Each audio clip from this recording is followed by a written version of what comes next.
Hay familias que no te piden ayuda, sino que te acostumbran a cargar con todo hasta que un día ya no puedes más. Esta historia habla de un hombre que pasó años poniendo a los demás primero, creyendo que el esfuerzo, el dinero y el silencio podían mantener unida a su familia.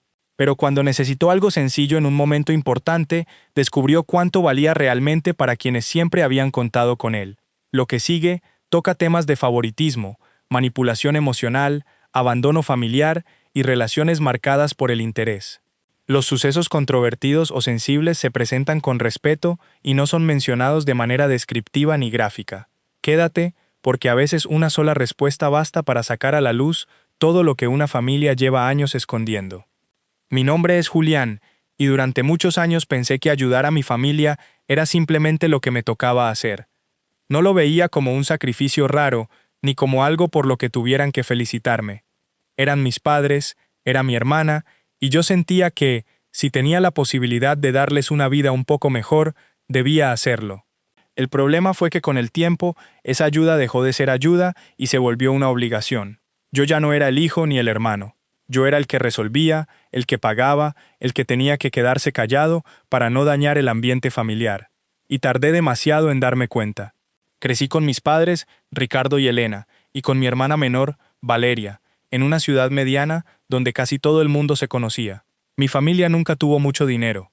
Mi papá trabajaba en un supermercado y mi mamá trabajaba medio tiempo en una tienda de ropa. El resto del día se ocupaba de la casa y de nosotros. Nunca pasamos hambre de verdad, pero tampoco había espacio para lujos. Había que cuidar los zapatos, hacer rendir los cuadernos, usar la ropa hasta que ya no diera más y pensar bien antes de gastar en cualquier cosa. Yo entendí eso desde pequeño. No sé si porque era el mayor o porque simplemente mi forma de ser era así. Nunca fui un niño que pidiera demasiado. Si me daban una camiseta que antes había usado mi papá, yo me la ponía sin problema. Si los zapatos estaban usados, pero todavía servían, para mí estaba bien. Si en la mesa había poco, yo comía lo que me tocaba y ya.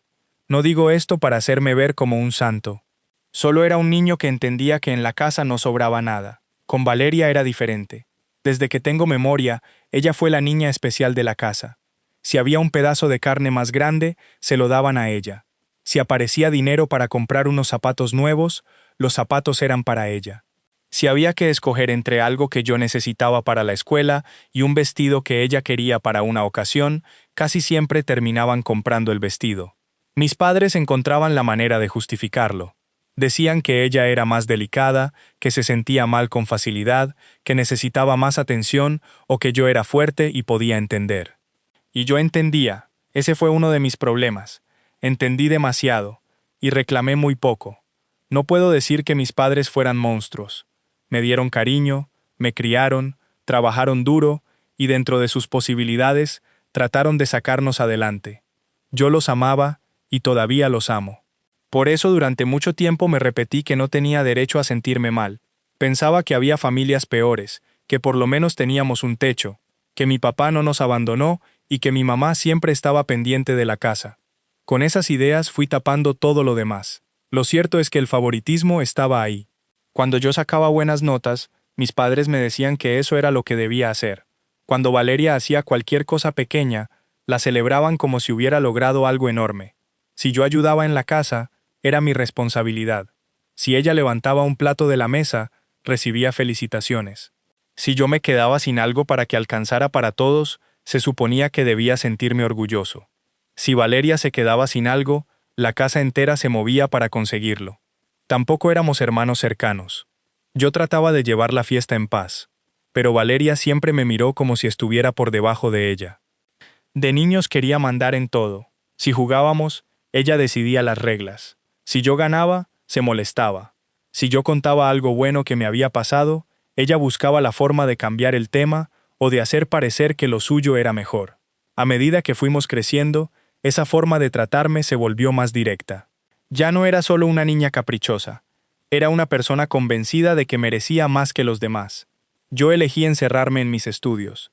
Desde joven tuve claro que quería ser médico. Me gustaba la idea de ayudar a la gente, pero también sabía que estudiar una carrera así podía darme una salida. No quería pasar toda mi vida contando cada moneda. No quería depender de que alguien me regalara ropa o me prestara dinero. Quería construir algo mío y demostrarme que podía salir adelante sin quitarle nada a nadie. Estudié mucho. Hubo noches en que casi no dormía y días en que parecía que no iba a poder seguir. Conseguí una beca y eso fue lo que me permitió entrar y mantenerme. Mis padres no tenían cómo pagarme una carrera de medicina, así que yo sabía que perder esa beca significaba perderlo todo. Me esforcé como nunca. Mientras otros podían darse el lujo de bajar el ritmo, yo no. Cada examen importaba. Cada práctica importaba. Cada oportunidad podía ser la última. Con los años me gradué, seguí preparándome y me convertí en cirujano. No voy a decir que de un día para otro me volví el médico más importante de la ciudad, porque no fue así. Me tomó tiempo ganarme la confianza de la gente. Tuve que trabajar mucho, aceptar horarios pesados, aprender de los errores y demostrar que podía hacer bien mi trabajo. Poco a poco empecé a ser reconocido. Los pacientes me recomendaban, los colegas me respetaban y mi consultorio empezó a llenarse. Cuando por fin comencé a ganar bien, lo primero que pensé fue en mis padres. Ellos habían trabajado durante años y yo quería que descansaran un poco. Empecé a mandarles dinero todos los meses. Al principio era para ayudar con los servicios, la comida y algunas deudas. Después aumenté la cantidad para que pudieran vivir más tranquilos. Yo no esperaba que me rindieran cuentas de cada peso. Confiaba en ellos. Lo hacía porque quería verlos bien. Durante un tiempo me sentí orgulloso de poder ayudarlos. Me gustaba pensar que el niño que había usado zapatos ajenos ahora podía pagar las cuentas de sus padres. Sentía que todo el esfuerzo había valido la pena. El problema fue que empecé a notar cosas que no cuadraban. Valeria, que nunca había trabajado de verdad, comenzó a aparecer con ropa costosa, bolsos de marca, maquillaje caro y cosas que no tenían sentido para alguien sin ingresos. Cada vez que la veía tenía algo nuevo. Mis padres seguían viviendo de una manera sencilla, pero ella parecía llevar una vida distinta. No necesitaba ser un experto para entender de dónde salía el dinero. Parte de lo que yo mandaba terminaba en sus manos. Al principio no quise aceptarlo. Pensé que tal vez el novio de turno le regalaba cosas o que había conseguido algún dinero por otro lado. Pero luego fui viendo el patrón. Cada vez que yo aumentaba la ayuda a mis padres, poco después Valeria aparecía con algo nuevo. Si yo enviaba dinero extra para una deuda, ella hacía una compra. Si ayudaba con una reparación, ella encontraba la manera de estrenar. Nunca me agradeció, ni siquiera de forma indirecta. Al contrario, cada vez que podía, hacía comentarios para hacerme sentir menos. Se burlaba de mi carro porque no era suficientemente lujoso para un cirujano. Me decía que debía esforzarme más. Hablaba de sus cosas como si ella las hubiera conseguido trabajando, cuando muchas veces salían del dinero que yo mandaba para mis padres. Eso me molestaba, claro que sí, pero yo evitaba discutir. Me decía que el dinero ya estaba en manos de mis padres y que ellos podían decidir qué hacer con él. Si querían seguir consintiendo a Valeria, era problema de ellos. Yo mandaba la ayuda porque los amaba. Esa era la explicación que me daba cada vez que algo me incomodaba. La verdad es que también me daba miedo enfrentar la situación. No miedo de Valeria, sino miedo de lo que iba a pasar con mis padres. Yo sabía que si decía algo, ellos iban a defenderla. Sabía que iban a decir que era mi hermana, que debía comprenderla, que no me costaba nada ayudar un poco más. Prefería tragarme la molestia antes que escuchar que yo era el malo. Así pasaron los años. Yo trabajando, cuidando de mi hijo y enviando dinero. Valeria gastando, presumiendo y actuando como si el mundo le debiera algo. Mis padres, agradeciendo mi ayuda, pero al mismo tiempo usando una parte para mantener el estilo de vida de ella. Mi hijo se llama Mateo. Tenía 5 años cuando pasó todo. Su mamá se fue cuando él apenas tenía 1 año. No voy a entrar en esa historia porque esto no se trata de ella, pero desde entonces me tocó hacerme cargo de Mateo casi por completo. No fue fácil. Yo tenía un trabajo exigente y un niño pequeño que dependía de mí para todo. Hubo días en que sentía que no me alcanzaban las horas. Tenía que ser papá, trabajar, organizar la casa y tratar de que mi hijo no sintiera el vacío de una madre que decidió irse. Mateo se volvió el centro de mi vida. Es un niño curioso, tranquilo y muy pegado a mí. A veces me acompañaba incluso cuando yo estaba cansado y no tenía cabeza para nada. Bastaba con verlo para recordar por qué estaba haciendo todo. Mi responsabilidad principal era él, aunque yo todavía no lo había entendido por completo. Seguía creyendo que también tenía que cargar con las decisiones de mis padres y con los caprichos de mi hermana. Todo empezó a cambiar unos meses antes del conflicto, cuando Valeria llegó a la casa de mis padres para anunciar que se iba a casar. Mi mamá se emocionó como si hubiera recibido la mejor noticia de su vida. Mi papá también estaba feliz. Yo la felicité, pero no sentí la misma emoción. No porque quisiera que le fuera mal, sino porque conocía a mi hermana, y sabía que detrás de cada anuncio importante solía venir una exigencia. Valeria hablaba de su prometido como si fuera un gran empresario.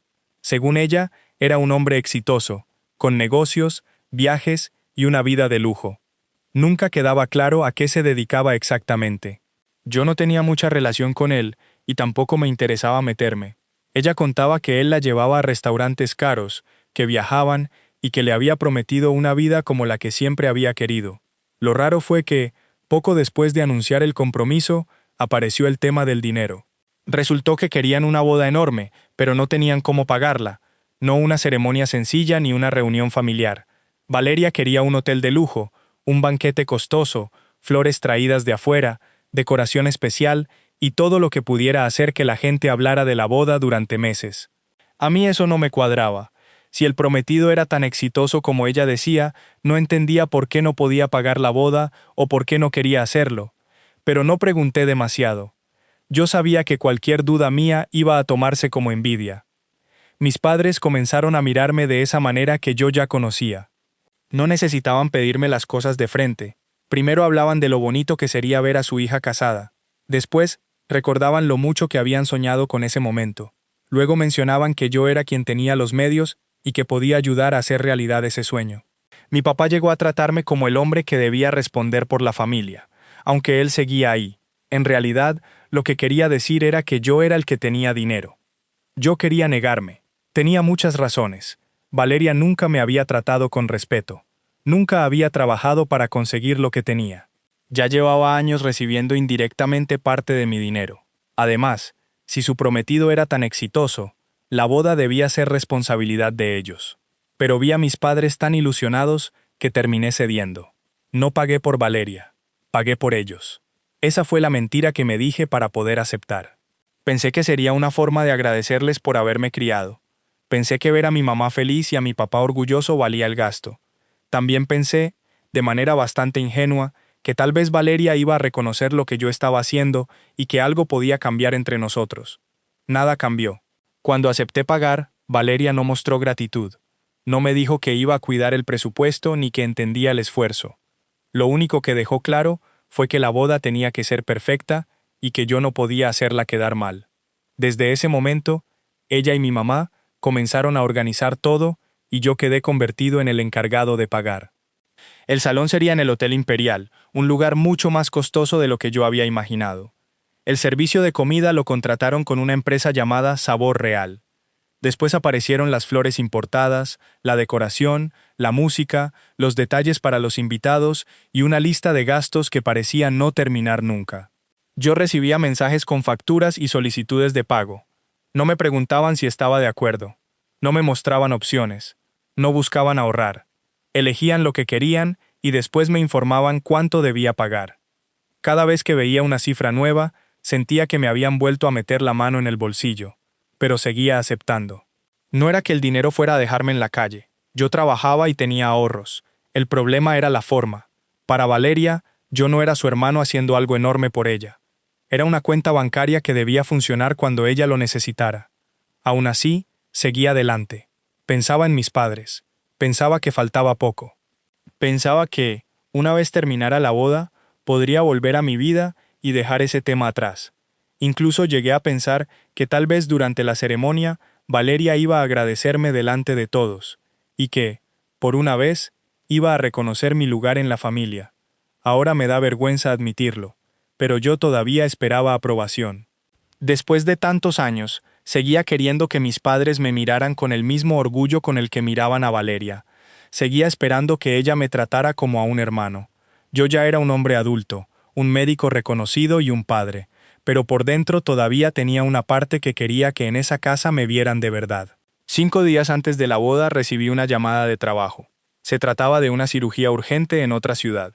Era un caso importante y necesitaban que viajara ese mismo día. La oportunidad era buena por el dinero, pero sobre todo por mi carrera. No era algo que pudiera aplazar sin más. Tenía que salir cuanto antes. El problema era Mateo. Estaba de vacaciones escolares y la persona que normalmente me ayudaba a cuidarlo no estaba disponible. Intenté pensar en otra opción, pero todo había ocurrido con muy poco tiempo. Llamé a mis padres porque creí que podían quedarse con él durante el día. Mi mamá me explicó que ella y mi papá estaban en una ciudad cercana y que no podían regresar de inmediato. Después me recordó que Valeria estaba en la casa y que podía pedirle el favor a ella. No me gustó la idea. Pedirle algo a Valeria siempre era complicado, incluso cuando se trataba de cosas pequeñas. Pero yo necesitaba viajar y era solo por un día. No le estaba pidiendo que criara a mi hijo ni que cambiara su vida. Además, después de todo lo que yo había pagado por la boda, pensé que por lo menos podía ayudarme en una emergencia. Subí a Mateo al carro y fui hasta la casa de mis padres. Durante el trayecto traté de convencerme de que no habría problema. Valeria no tenía nada urgente que hacer ese día. La boda estaba organizada y faltaban pocos días. Yo solo necesitaba que cuidara a su sobrino hasta que yo regresara. Cuando llegué, ella abrió la puerta con una cara que ya me hizo entender que no estaba contenta de verme. Le expliqué que tenía que viajar por una cirugía, que la persona que cuidaba a Mateo no estaba disponible y que mis padres estaban fuera. Le pedí que se quedara con él durante ese día. Valeria se negó de inmediato. No dijo que tenía otro compromiso ni que se sentía mal. Me hizo entender que cuidar a mi hijo no era su responsabilidad, que yo debía pagar a alguien y que ella no era mi sirvienta. También usó su futuro matrimonio para hacerme sentir que estaba por encima de ese tipo de cosas, como si casarse con un supuesto empresario la convirtiera en alguien demasiado importante para cuidar unas horas a su sobrino. Yo intenté explicarle que era una emergencia. Le recordé que era solamente ese día. No le exigí nada. No le hablé de la boda para cobrarle el favor. Solo le pedí ayuda. Ella siguió tratándome como si yo estuviera intentando humillarla. Dio a entender que, porque yo estaba pagando la boda, me creía con derecho a mandarla. Lo dijo delante de Mateo, que estaba a mi lado escuchando todo sin entender por qué su tía hablaba de esa manera. Ese detalle fue lo que más me golpeó. Yo llevaba años aguantando comentarios, desprecios y faltas de respeto. Podía haber seguido tragándome muchas cosas más. Pero ver a mi hijo ahí, viendo cómo su tía me trataba como basura después de todo lo que yo había hecho, me hizo sentir vergüenza de mí mismo. No vergüenza por lo que ella decía. Vergüenza porque yo había permitido que la situación llegara tan lejos. En ese momento le dejé claro que, si ella no era mi sirvienta, yo tampoco era su banco. No fue una amenaza preparada. No había llegado con la intención de cancelar nada. Simplemente entendí que ya no podía seguir actuando como si el respeto no importara. Tomé a Mateo de la mano, regresé al carro y me fui. Valeria cerró la puerta sin creer que yo fuera capaz de hacer algo. Seguramente pensó que iba a molestarme un rato, y después seguir pagando como siempre. Mientras manejaba, llamé al Hotel Imperial, a la empresa del banquete y a los organizadores. Los contratos y los pagos estaban bajo mi responsabilidad, así que cancelé lo que todavía dependía de mí. Había anticipos que no iba a recuperar y gastos que ya estaban hechos. No me importó. Preferí perder ese dinero antes que seguir pagando una boda para una persona que ni siquiera podía tratarme con un mínimo de respeto. No sé si cancelé cada detalle en ese mismo momento, porque había cosas ya compradas y servicios en distintas etapas. Lo que sí hice fue retirar mi dinero y detener todo lo que todavía necesitaba mi autorización o mis pagos. Sin mi respaldo, la boda lujosa que Valeria había planeado no podía continuar como estaba. Después apagué el teléfono. Sabía que iban a comenzar las llamadas y no tenía cabeza para escucharlas. Todavía debía resolver cómo viajar con Mateo y cómo asegurarme de que estuviera cuidado mientras yo trabajaba. Me tocó moverme rápido y arreglarlo sobre la marcha. No fue la forma más cómoda ni la más ordenada, pero logré que estuviera seguro durante la cirugía. El viaje fue pesado. Mateo iba conmigo sin entender del todo lo que había pasado. Yo estaba furioso, pero trataba de no demostrarlo. Él no tenía la culpa de nada. En un momento, me preguntó si todo estaba bien, y yo le dije que sí, aunque por dentro sentía que acababa de romper mi relación con toda mi familia. La cirugía salió bien. El paciente respondió de la manera esperada y el trabajo valió la pena. Recibí una buena remuneración, pero ese día el dinero fue lo menos importante. Yo estaba pensando en lo que iba a encontrar cuando encendiera el teléfono. Regresé a casa con Mateo dormido en el asiento trasero. Lo miraba por el espejo y pensaba en la escena de la puerta. Pensaba en lo normal que se había vuelto para mí soportar a Valeria. Pensaba en las veces que mis padres me habían pedido comprensión. Pensaba en todo el dinero que había entregado y en lo poco que había recibido. No en cosas materiales, sino en respeto. Cuando llegué, acomodé a Mateo y encendí el celular. Tenía 53 llamadas perdidas. 30 eran de Valeria, 15 de mi mamá, 5 de mi papá y 3 de números que no reconocía. También había una cantidad enorme de mensajes. Valeria estaba fuera de control. Me acusaba de haberle arruinado la vida, de sentir envidia y de querer destruir su felicidad. No había una sola palabra sobre lo que había pasado con Mateo. No reconocía la forma en que me había tratado. Para ella, el único problema era que el dinero había desaparecido. Mi mamá escribió con un tono más suave, pero el mensaje era el mismo. Según ella, yo había tomado una decisión exagerada y había destruido el sueño de mi hermana. Mi papá fue más directo y me llamó egoísta. Ninguno comenzó preguntándome si la cirugía había salido bien o si Mateo estaba bien. Todo giraba alrededor de Valeria y su boda. Al día siguiente mi mamá volvió a llamar. Yo estaba desayunando con Mateo y dudé antes de contestar. Sabía cómo iba a terminar esa conversación, pero todavía tenía la esperanza de que por lo menos escuchara mi versión. Le expliqué lo ocurrido. Le conté que había pedido un favor por una emergencia, que Valeria me había tratado como si yo fuera una molestia y que había dicho todo eso delante de mi hijo. Le recordé que era un solo día y que yo llevaba meses pagando cada gasto de la boda. Mi mamá minimizó todo. Dijo que Valeria estaba estresada por la boda y que seguramente había reaccionado mal por los nervios. Según ella, eso no justificaba que yo cancelara algo tan importante. Era la misma historia de siempre. Valeria podía herir, insultar, exigir y despreciar. Después aparecía una razón para entenderla. Yo, en cambio, tenía que controlar cada reacción porque se suponía que era el responsable. Por primera vez, le dije a mi mamá lo que llevaba años guardando. Le expliqué que no se trataba solamente de lo ocurrido en la puerta. Le recordé que Valeria siempre me había tratado como si yo valiera menos. Le dije que ellos la habían puesto por encima de mí desde que éramos niños, y que yo había pagado la boda por verlos felices a ellos, no porque mi hermana se lo hubiera ganado. Mi mamá guardó silencio durante unos segundos. Yo pensé que tal vez por fin iba a reconocer algo. En lugar de eso, me llamó desagradecido. Dijo que, después de todo lo que habían hecho por mí, no entendía cómo podía comportarme de esa manera. Eso me dolió más que los insultos de Valeria. Yo había trabajado hasta el cansancio, había estudiado con una beca, había enviado dinero durante años, había pagado deudas, gastos de la casa y una boda que no me correspondía. Nunca les había exigido nada. Aún así, cuando puse un límite, yo era el desagradecido. No quise seguir discutiendo. Terminé la llamada porque sentía que, si continuaba, iba a decir cosas que no podía retirar. Me quedé sentado frente al desayuno, tratando de que Mateo no notara cuánto me había afectado. Los días siguientes fueron complicados. Valeria no dejó de escribir. Cada mensaje era una mezcla de insultos, acusaciones y manipulación. Primero decía que yo le tenía envidia. Después aseguraba que siempre había querido verla fracasar. Luego usaba a mis padres para presionarme. Y decía que, si de verdad los amaba, tenía que reactivar los pagos y arreglar la boda. Yo no cedí. No fue fácil. Durante años mi primera reacción había sido resolver. Cuando alguien en mi familia tenía un problema, yo buscaba dinero, hacía una llamada o encontraba una solución. Esta vez tuve que obligarme a no hacerlo. Cada mensaje despertaba la costumbre de correr a reparar todo, pero también me recordaba por qué había cancelado. Poco a poco comenzaron a aparecer otros problemas que yo no conocía. Valeria había estado hablando por toda la ciudad de una vida que no tenía. Había hecho creer a mucha gente que la boda era pagada por su prometido, y que ella entraba a una familia de mucho dinero.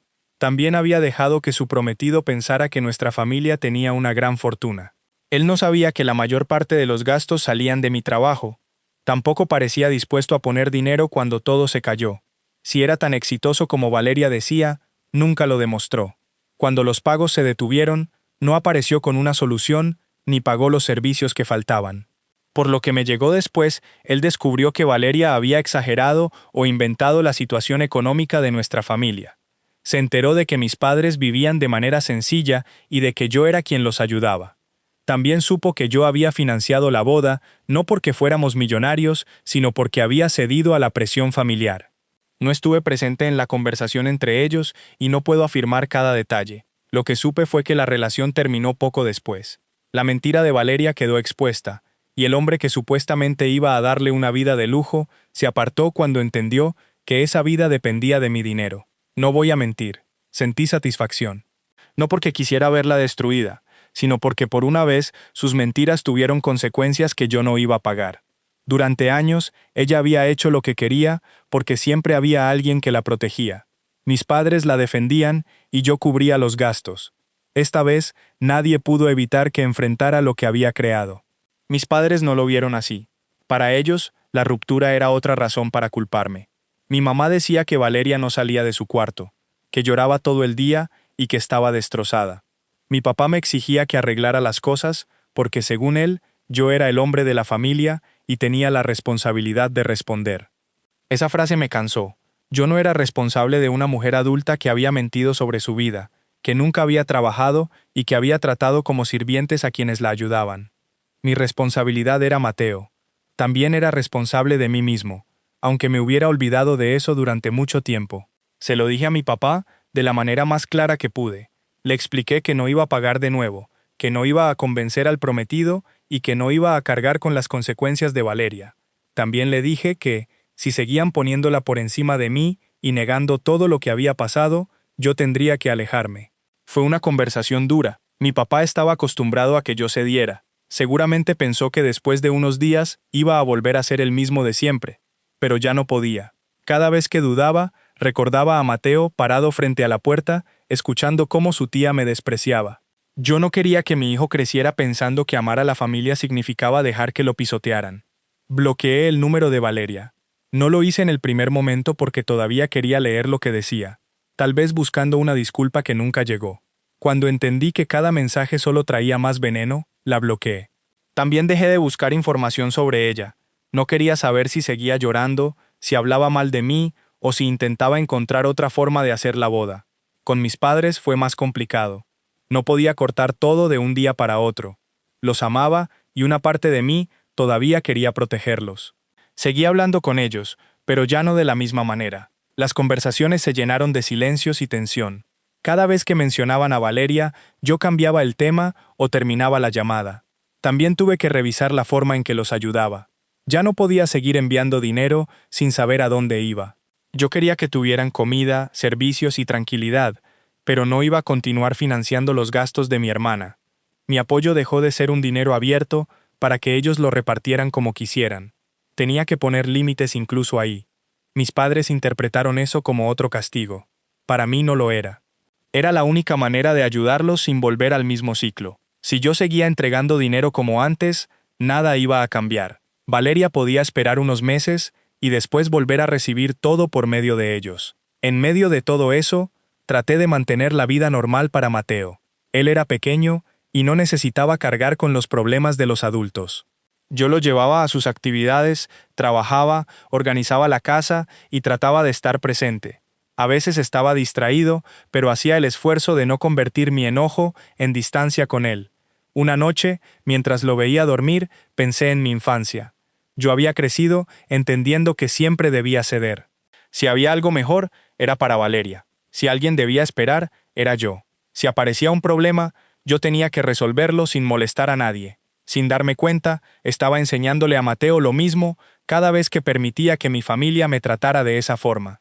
No quería que él aprendiera que el cariño se gana pagando. No quería que pensara que una persona debe soportar humillaciones para mantener unida a la familia. Tampoco quería que algún día alguien lo hiciera sentir culpable por defenderse.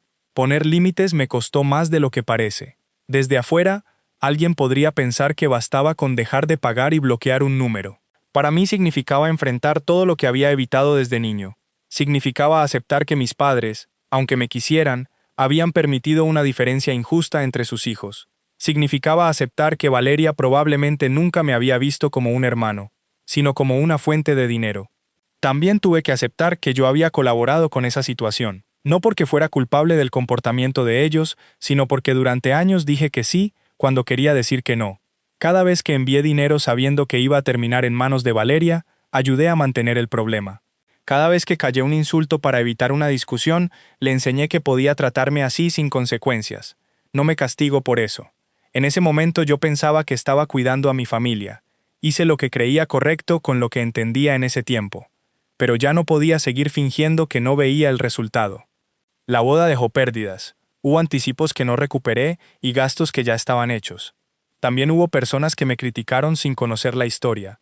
Algunos familiares pensaron que yo había actuado por rabia y que había usado el dinero para controlar a mi hermana. Entiendo que desde afuera podía verse así. Ellos solo sabían que yo había prometido pagar una boda y que 5 días antes había retirado el apoyo. Lo que no sabían era todo lo anterior. No sabían de los años de favoritismo, del dinero desviado hacia Valeria, de sus burlas, de las facturas que me enviaba sin preguntar y de la forma en que me trató cuando necesité algo por primera vez. Tampoco sabían que yo no le había pedido que me devolviera el dinero ni que me obedeciera. Le pedí que cuidara unas horas a su sobrino por una emergencia. A veces me pregunté si cancelar la boda había sido demasiado. No voy a fingir que nunca dudé.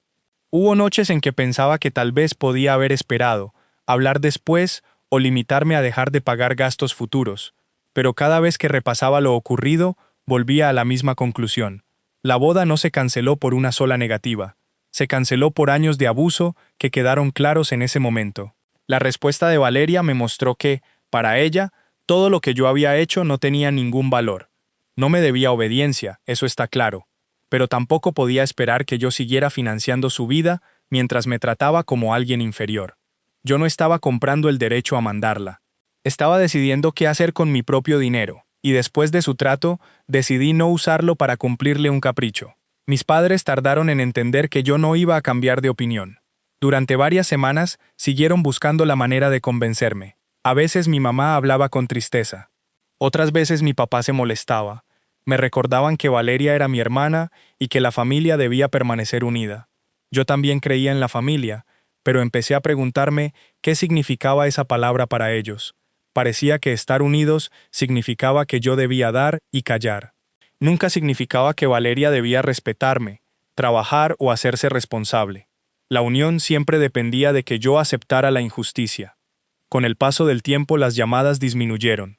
Valeria dejó de intentar contactarme por otros números. Mis padres entendieron que mencionar la boda solo empeoraba la relación. Seguimos hablando, pero ya no existía la confianza de antes. No sé si algún día reconocerán lo que hicieron. Tal vez para ellos sigo siendo el hijo que exageró y arruinó el sueño de su hermana. Tal vez nunca van a admitir que el problema comenzó mucho antes de la boda. Ya no necesito que lo reconozcan para saber lo que viví. Me concentré en mi trabajo y en Mateo. Volví a organizar mis días sin estar pendiente de facturas ajenas. La tranquilidad no llegó de inmediato. Al principio sentía culpa cada vez que compraba algo para mi casa o ahorraba dinero en lugar de mandarlo. Era como si una voz me dijera que estaba siendo egoísta. Poco a poco entendí que cuidar de mi hijo y de mí no era egoísmo. También me di cuenta de cuánto espacio ocupaba Valeria en mi cabeza. Aunque no la viera todos los días, yo vivía anticipando sus comentarios, sus necesidades y las reacciones de mis padres. Cuando corté el contacto, ese ruido empezó a bajar. No todo fue alivio. Perder a una hermana duele, incluso cuando la relación era mala. Yo no extrañaba sus insultos ni sus exigencias, pero sí me dolía aceptar que probablemente nunca tendríamos una relación normal.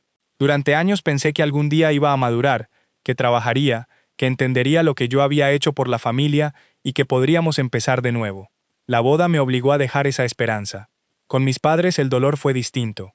Yo seguía viendo todo lo que habían hecho por nosotros cuando éramos niños. Recordaba a mi papá levantándose temprano para ir al supermercado y a mi mamá atendiendo la tienda y luego regresando a la casa. No podía borrar esos recuerdos. Tampoco podía usar esos recuerdos para justificar todo. Una persona puede amarte y aún así tratarte de manera injusta. Eso fue lo más difícil de aceptar. Mis padres no tenían que odiarme para hacerme daño.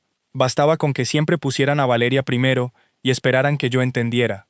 Yo había pasado gran parte de mi vida intentando demostrar que era un buen hijo. Estudié, trabajé, ayudé, pagué y nunca reclamé. Cuando finalmente dije que no, descubrí que para ellos todo lo anterior no bastaba. Mi valor parecía depender de seguir resolviendo. Por eso el final de esta historia no es que todos entendimos, nos abrazamos y volvimos a ser una familia feliz. Eso no pasó. Valeria quedó fuera de mi vida. Mis padres siguieron cerca, pero con una distancia que antes no existía. La boda no se realizó y el compromiso terminó. No sé qué hizo Valeria después. Sé que tuvo que enfrentar la vergüenza de haber presumido una boda que no podía pagar y una vida que no era real. Sé que las personas terminaron enterándose de que el dinero venía de mí. También sé que, para ella, yo fui el culpable de todo. Tal vez todavía lo piensa. Yo dejé de buscar su aprobación. Dejé de esperar una disculpa. Dejé de imaginar que un día iba a tocar mi puerta para reconocer lo que había hecho. No necesitaba eso para seguir adelante. Lo más importante fue entender que mi responsabilidad era Mateo. Él dependía de mí de verdad, no para bolsos, flores o una fiesta, sino para crecer, sentirse seguro y tener un padre presente. Cada peso que yo gastaba en sostener una apariencia ajena era dinero y energía que podía usar para nuestra vida. También entendí que yo era responsable de mí. Esa parte me costó porque estaba acostumbrado a ponerme al final. Aprendí que ayudar no significa entregar todo sin condiciones. Aprendí que decir no me convierte en una mala persona. Aprendí que una familia que solo funciona cuando uno de sus miembros se sacrifica no está realmente unida. A veces recuerdo el momento frente a la puerta y pienso que todo pudo ser diferente con una respuesta sencilla. Valeria podía haber dicho que sí. Podía haber cuidado a Mateo durante unas horas y la boda seguramente habría seguido. Incluso podía haberse negado de una manera respetuosa y explicar que tenía un compromiso. Tal vez yo habría buscado otra solución y nada habría explotado ese día. Pero no fue solo la negativa, fue la manera. Fue su seguridad de que podía despreciarme y aún así recibir mi dinero. Fue la forma en que me hizo sentir que yo no tenía derecho a esperar ni el mínimo apoyo de ella. En unos segundos dejó claro lo que yo no había querido ver durante años. Yo era útil mientras pagaba. Cuando dejé de pagar, dejé de ser el hermano bueno, el hijo responsable y el hombre de la familia. De repente era egoísta, envidioso y desagradecido. Eso me confirmó que el vínculo estaba condicionado. No me arrepiento de haber ayudado a mis padres. Lo hice con amor, y en muchos momentos esa ayuda fue necesaria. Tampoco me arrepiento de haber intentado apoyar la boda al principio. Esa decisión me mostró hasta dónde estaba dispuesto a llegar por ellos. Lo que habría lamentado era continuar después de entender la verdad. Ahora mi vida es más tranquila. Sigo trabajando, sigo cuidando a Mateo y sigo hablando con mis padres, aunque con límites. Ya no respondo automáticamente a cada problema con dinero. Pregunto, pienso y decido. No permito que mi ayuda termine en manos de Valeria. Con ella no tengo contacto. Puede sonar duro, pero fue lo más sano. Algunas relaciones no se arreglan con una conversación cuando una de las personas no reconoce nada. Yo ya había pasado demasiados años esperando una señal de respeto. No sé qué traerá el futuro. Tal vez algún día mis padres entiendan. Tal vez Valeria cambie. Tal vez no ocurra ninguna de esas cosas. Lo que sí sé es que no voy a regresar al mismo lugar. Durante mucho tiempo pensé que poner límites era abandonar a mi familia. Ahora entiendo que seguir permitiendo el abuso habría sido abandonarme a mí mismo y enseñarle a mi hijo a hacer lo mismo. La boda se perdió. Mi relación con mi hermana también. Mi relación con mis padres quedó herida. No voy a fingir que eso no duele. Pero por primera vez en muchos años dejé de vivir bajo la sombra de Valeria. Ya no soy el niño que recibe lo que sobra y se queda callado para que todos estén contentos. Ya no soy el hermano que paga mientras lo tratan como si no valiera nada. Ya no soy el hijo que acepta cualquier exigencia para demostrar que ama a sus padres. Soy el papá de Mateo. Soy un hombre que trabajó para construir su vida. Y no voy a volver a ser el banco de nadie.